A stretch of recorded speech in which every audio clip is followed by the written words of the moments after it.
Est-ce que la grille de lecture, que ce soit au niveau, je dirais, microéconomique, au niveau des entreprises proprement dites, du management, des décisionnaires, et au niveau plus macroéconomique, au niveau des États, ne serait-ce que le concept de PIB aujourd'hui est-il encore pertinent par rapport à cette économie immatérielle pour parler de la valeur ajoutée ou de la richesse d'une nation?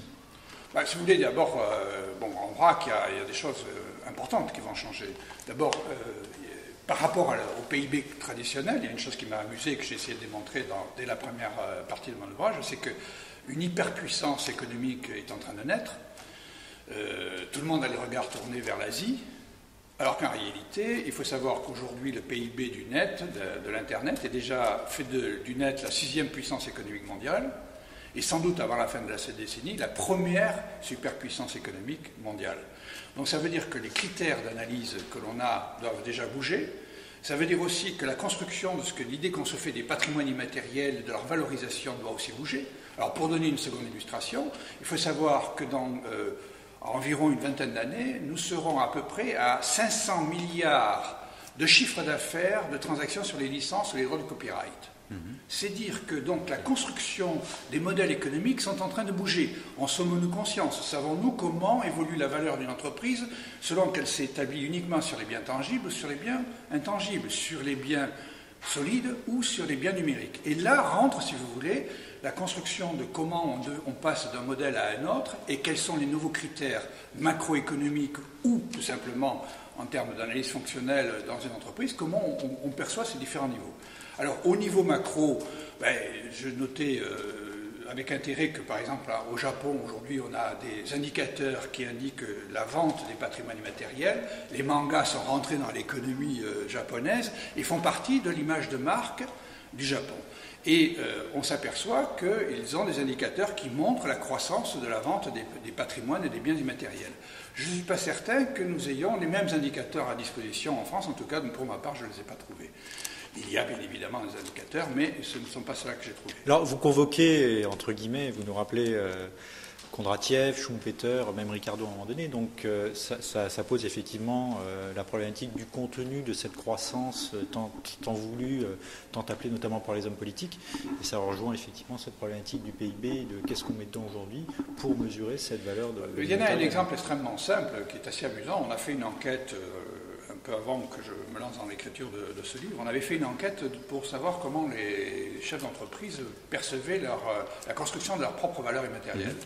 Et c'était très intéressant de noter que quand on leur disait, est-ce que vous avez conscience de... Alors, ils avaient conscience des intangibles, des valeurs intangibles, ils disaient, mais oui, voyons, attendez, on n'est pas idiots, on sait combien nous a coûté notre site internet, ou puis on prenait d'autres exemples. Et ce qui était intéressant, c'est qu'ils savaient ce que ça coûtait, mais ils ne savaient pas ce que ça valait. Vous pourriez avoir un site, pour rester simple, un site qui vous coûterait beaucoup d'argent et puis qui, au demeurant, ne serait jamais visité ou très peu visité. Il est évident que, par comparaison à un site qui déborde d'appels, ça fait une grande différence. Et donc, on va trouver ça. Par exemple, toujours, autre exemple, c'est que de plus en plus de sites aujourd'hui mettent la caractéristique des innovations lancées par les entreprises, ce qui est un indice qu'elles commencent à comprendre qu'il faut injecter, pas simplement voilà ce que je fais, mais voilà les valeurs que je défends, voilà les idées que j'ai ou les innovations que j'ai envie de proposer au marché. Et donc ça, c'est quelque chose qui va être important. Pourquoi? Parce que, je disais, ils n'ont pas conscience. Mais on a des exemples assez amusants. Aujourd'hui, il y a des sociétés qui peuvent faire une augmentation de capital uniquement en injectant la valeur immatérielle de leur marque. La vraie question, elle est ailleurs. Elle est combien en sont conscients? Combien de chefs d'entreprise ont une conscience de ce qu'on appelle, les anglo-saxons appellent leur comptabilité le goodwill, c'est-à-dire la valeur à la revente, la valeur à la vente. C'est un peu comme si tous les fins de mois ou toutes les fins de trimestre, au lieu de vous poser la question combien j'ai en stock, combien j'ai vendu, quelle est la marge que j'ai fait, je rajoute un indicateur qui est combien je vaux. Et on est très loin de l'actif matériel, là. Voilà. Et donc, se poser la question de combien je vaux, c'est s'intéresser aussi à la dimension des actifs immatériels dans lesquels je suis dans les entreprises. C'est un sujet assez complexe, on ne peut pas l'aborder dans un entretien un peu général, mais c'est vrai que vous pouvez prendre... Il y a l'exemple qui m'avait beaucoup intéressé de Cacharel, qui avait des problèmes de financement de ses ateliers et qui a commencé à discuter avec des Allemands et qui... en réalité, était intéressé par la marque d'un des parfums qu'avait lancé Cacharel, à savoir Anaïs, qui est bien connu du grand public.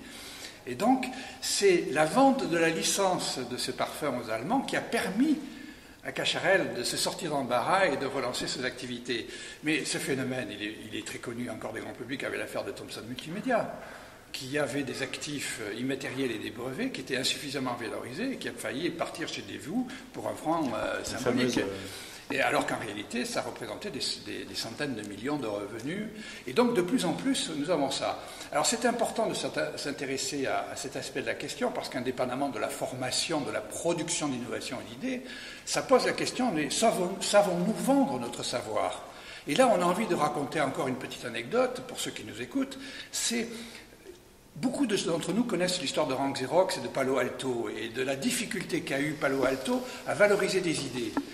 Et donc vous voyez qu'il n'y a pas que les Français qui peuvent avoir de bonnes idées, ils ne savent pas bien les vendre sur le marché. Mais le problème est très général. Et donc, il faut savoir qu'en 1978, si j'ai bonne mémoire, un grand rapport a été fait aux États-Unis qui indiquait que les États-Unis avaient une puissance intellectuelle formidable, des savoirs, des laboratoires de première bourre, mais qui ne savaient pas promouvoir, valoriser et vendre ces savoirs.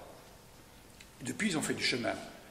Aujourd'hui, nous sommes, nous, Français, placés à peu près dans la même situation. Nous avons des ingénieurs brillants, nous avons des gens tout à fait savants, nous avons des laboratoires de recherche qui, en plus, quand on sait les conditions dans lesquelles ils travaillent, sont remarquables, et nous ne savons pas comprendre que c'est du business, nous ne savons pas transformer ça en business. Et donc, du coup, ça va aussi poser la question, mais pourquoi les Canadiens ont lancé des brokers, c'est-à-dire des vendeurs de brevets et d'innovation, pourquoi on ne l'a pas en France ? Pourquoi les Américains ont aujourd'hui un droit qui protège, un droit à la propriété industrielle qui protège à outrance leur propriété intellectuelle au point même qu'ils font de la guérilla permanente contre les autres pays pour s'emparer de blocs entiers de connaissances? Il faut savoir que la biopiraterie, ce n'est pas uniquement des pays en voie de développement qui se voient déposséder de leur savoir, c'est vrai partout. Donc nous avons aujourd'hui un problème qui est le problème des pays des ingénieurs que sont les Français. Nous savons produire. Nous savons inventer, nous ne savons pas forcément valoriser et vendre notre savoir. Et ça, c'est un aspect important que j'ai souhaité mettre en évidence dans l'ouvrage.